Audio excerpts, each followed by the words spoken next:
আসসালামু আলাইকুম, আশা করি সবাই ভালো আছেন। আজ 6 ডিসেম্বর 2024 শুক্রবার। কর্মব্যস্ত জীবন থেকে একদিনের ছুটি নিয়ে গ্রামে ঘুরতে যাচ্ছি। তো চলুন ডিসেম্বরের এই হালকা শীতে গ্রাম থেকে ঘুরে আসি। আমি যে গ্রামে যাচ্ছি গ্রামের নাম হচ্ছে উদয়কাঠি। এটা পিরোজপুর জেলা অবস্থিত, আর এখানেই আমার শ্বশুরবাড়ি। চারিদিকে শুধু সবুজ আর সবুজ, নির্মল অক্সিজেন আর কাদামাটির ঘ্রাণ। এই যে খালটি দেখতে পাচ্ছেন, এটি বাড়ির একদম সামনে দিয়ে বয়ে গেছে। বেশ চমৎকার একটা পরিবেশ। আর এই যে দেশি মোরগটি দেখতে পাচ্ছেন, এ আজ আমার দুপুরের খাবারের মেনু হবে। সারাদিন বিশ্রাম নেবার পর বিকালে নদীর পাড়ে হাঁটতে বেরিয়েছি। এই নদীটির নাম কালীগঙ্গা। চমৎকার এই নদীটি গ্রামের একদম পাশ দিয়ে বয়ে গেছে। আর এই যে মহাশয়কে দেখতে পাচ্ছেন, ইনি আমার একমাত্র সন্তান। গ্রামে ঘুরতে এসে তিনি বেজায় খুশি। সে আর কারো কোলেই থাকবে না, শুধু একা একা হাঁটবে আর ঘুরবে। তাই ছেড়ে দিয়েছি, হাঁটো, ঘোরো আর নদী দেখো।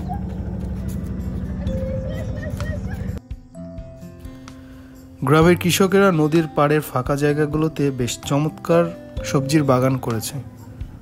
বাগানগুলো দেখতে আসলেই অতুলনীয়। এটা কি মূলা না? মূলা আর লাল শাক একসাথে? মূলা আর লাল শাক একসাথেই দেয়। যারা ব্যবসা করার জন্য, ওই যে বিক্রি করার জন্য করে, তারা আলাদা করে। গৃহস্থ বাড়িতে যারা করে এইটা ভালো। তবে ফসল ফলাতে কৃষকদের বেশ কষ্টই করতে হয়। চলুন এই কৃষকের সাথে কথা বলে তার চাষবাস সম্পর্কে জানার চেষ্টা করি।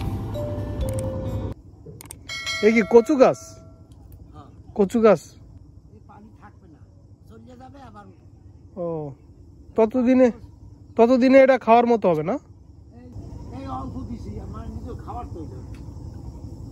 এই কচুর লতি খাওয়ার জন্য না?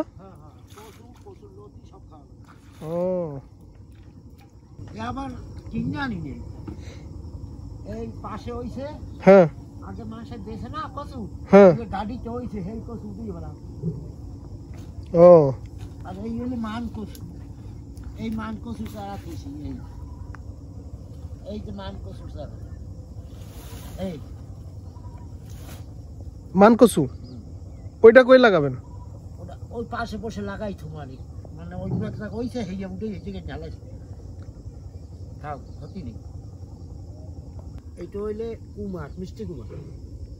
ওইটা হইলে পুঁই শাক, ওইটা হইলে লাউ। আবার মধ্যে মধ্যে ফোটাইছে, ওই দানা লাগাইছি না, হ্যাঁ, হ্যাঁ ফোটাইছে। এই দেখায় না দানা, হ্যাঁ, ফোটাইছে। ধান ঘন হবে না। লাল শাকও আছে নাকি? লাল শাক তো সবই তো লাল শাক। ও, লাল শাকের মাঝখানে মাঝখানে হ্যাঁ, ওটা আগে রুই যাইবে লাল শাক গুলো। বেগুন? বেগুন 12টা গাছ লাগাইছি, ওই নিজে খাওয়ার দইল হবে। হ্যাঁ, এই তো খাওয়ার জন্যই। আর ওই টমেটো লাগাইছি 10টা। এটা তো এই টমেটো তো এই গাছ হয়ে গেছে। ওইখানে লাগাইছি 5টা, এইখানে লাগাইছি 5টা। ও মানে অনেক ঝাইলেই যায়, এই জন্য কানায় কানায় লাগাইছি। ও, যাক ভালো। এইটা সব উঠেইয়া ফিরে আবার লাগাইছি। এটা উঠে গেলে আবার কি লাগাবেন এরপর? আবার বুনাই দেব, মানে পালং শাকটা বুনাই দেব। এরপরে পালং শাক এই জায়গায়? জায়গা আপনার? হ্যাঁ, ওই বেলির পাশে জায়গা তো, নদীর পাড়ে, আর কোনো মালিক নেই। ও, কোনো মালিক নেই, আপনি ওইটুক জোরটুক করেন আর কি, ততটুক। এইটা আগামাতা করতে হবে। ও, এখন বয়স হওয়ার জন্য পারেন কম। হ্যাঁ, এই আমরা তারও না আছে না, গরু হ্যাঁ, আছে, কষ্ট আছে। লোক নাই, সংসার একটু ছেলে খেলে চাকরি করে। ও, বাড়ি কোন জায়গায়? এই জায়গায় উদয়কাঠি। পানি কচুও দিচ্ছে। হ্যাঁ, আমি বিক্রি করি, ওই মাসে নেয়। দেখেন কি অপরূপ দৃশ্য, নদীর পানির গা ঘেঁষে এক ঝাঁক বক করে যাচ্ছে। মাগরিবের আজান শুরু হয়ে গেছে আর আমরা বাসার দিকে ফিরে যাচ্ছি। এই যে পায়ে হাঁটা রাস্তাটি দেখতে পাচ্ছেন, আগে যেবার এসেছিলাম তখন এই রাস্তাটি প্রায় 7 থেকে 8 ফুট চওড়া ছিল। নদী ভাঙনের কারণে দেখেন কি অবস্থা, একজন মানুষ কোনো রকম হেঁটে যেতে পারবে।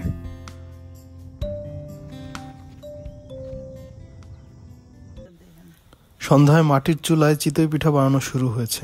এক চুলায় খেজুরের রস গরম হচ্ছে আর আরেক চুলায় পিঠা।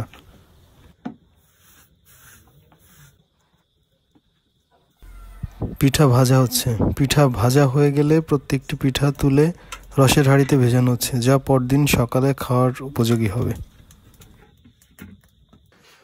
রাতের খাবার এখন শুকনো চিটাই পিঠা আর গরুর মাংস। শুকনো চিতাই পিঠা দিয়ে গরুর গোশ দুর্দান্ত এক স্বাদের খাবার। আপনারা খেয়েছেন কিনা জানি না, খেয়ে থাকলে কমেন্টে জানাতে পারেন। তবে আমার এই চিতাই পিঠা আর গরুর মাংসের স্বাদটা ছিল চমৎকার। সকালে খাবার টেবিলে চলে এলো রসে ভেজা সেই চিতই পিঠা। এক অনবদ্য টেস্ট। বছরের প্রথম রসে ভেজা পিঠা খেতে দুর্দান্ত লাগলো। আপনারা যদি রসে ভেজা চিতই পিঠা খেতে চান তাহলে আজই কোনো রসের মালিকের সাথে যোগাযোগ করুন এবং তার কাছ থেকে রস কিনে বাড়িতে পিঠা বানিয়ে খেতে পারেন।